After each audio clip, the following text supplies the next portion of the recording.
As unbelievable as the story may seem, it really happened, and it's one of the most miraculous cases you will ever hear. Choir practice at the Westside Baptist Church in Beatrice, Nebraska always began at 7:20 p.m. on Wednesday evenings. Every week, it was set in stone. But at 7:25 p.m. on Wednesday, March 1st, 1950, an explosion completely demolished the church. The blast was heard all over. It shattered windows in surrounding homes and even forced a nearby radio station off the air. The close-knit community was horrified, thinking of those 15 choir members that were supposed to be inside the church. But everyone soon realized that something truly supernatural had occurred. Every one of the choir's 15 members escaped grim death because every single one of them were late for practice that night. Considering the sanctified site of the explosion, it's not surprising that many attributed this to divine intervention. Every one of the choir members were late for some reason or another, but it's clear that something was at play here, something supernatural. You gotta hear this. It's absolutely incredible. Leading up to the explosion, that afternoon, Reverend Walter Klemple had gone to Westside Baptist Church to get things ready for choir practice as he always did. He lit the furnace and prepared for the evening as he knew most of the singers were in the habit of actually arriving early around 7:15 p.m. And it was chilly in the church, so he wanted to get things warmed up for the group.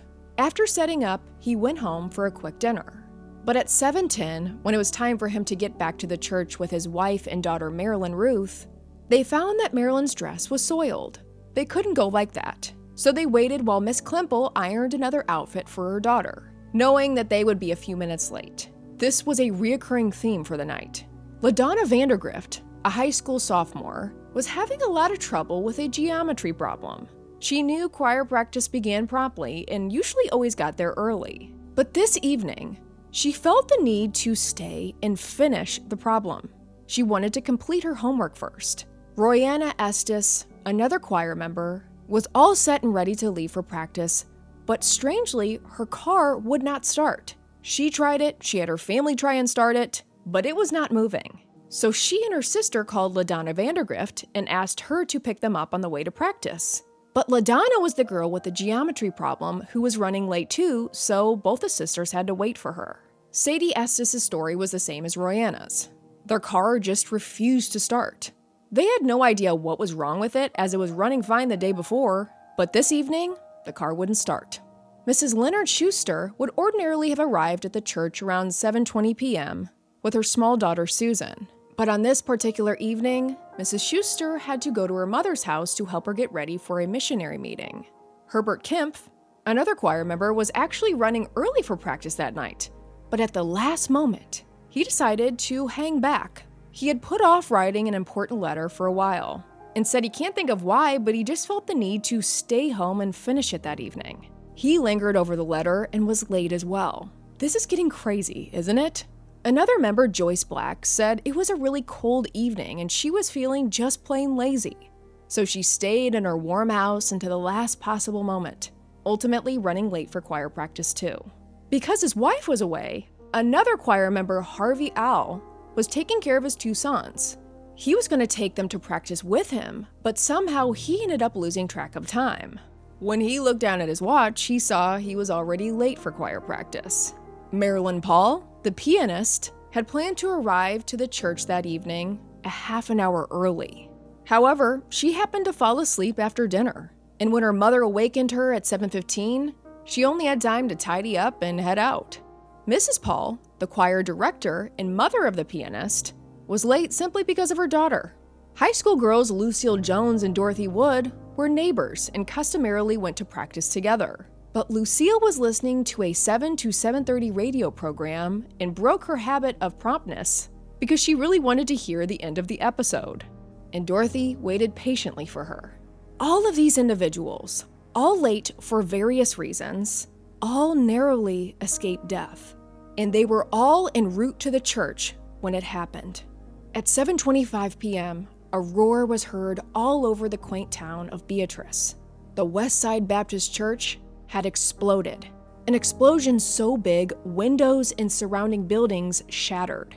The walls of the church fell outward and the heavy wooden roof crashed straight down.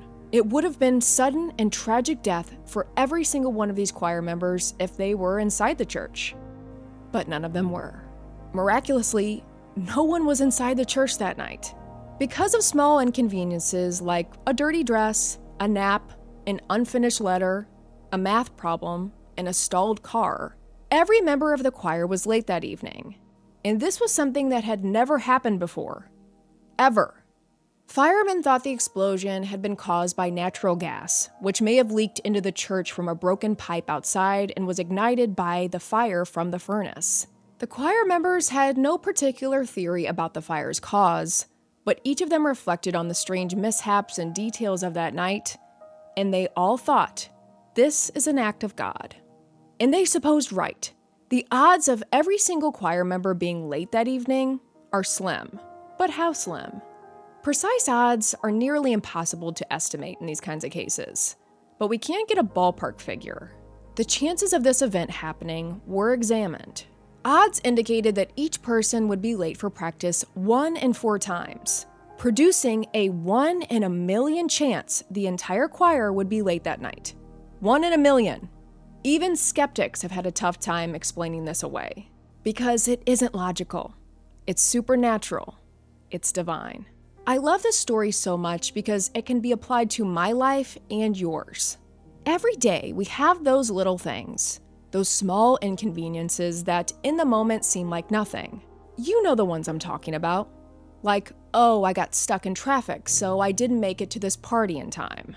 Or, I ended up having to work late at the office the other day. I wish I could have left earlier like I planned to. Or, I wish I would have been able to go on that trip. That vacation, I really missed out. Maybe you did, but maybe you didn't.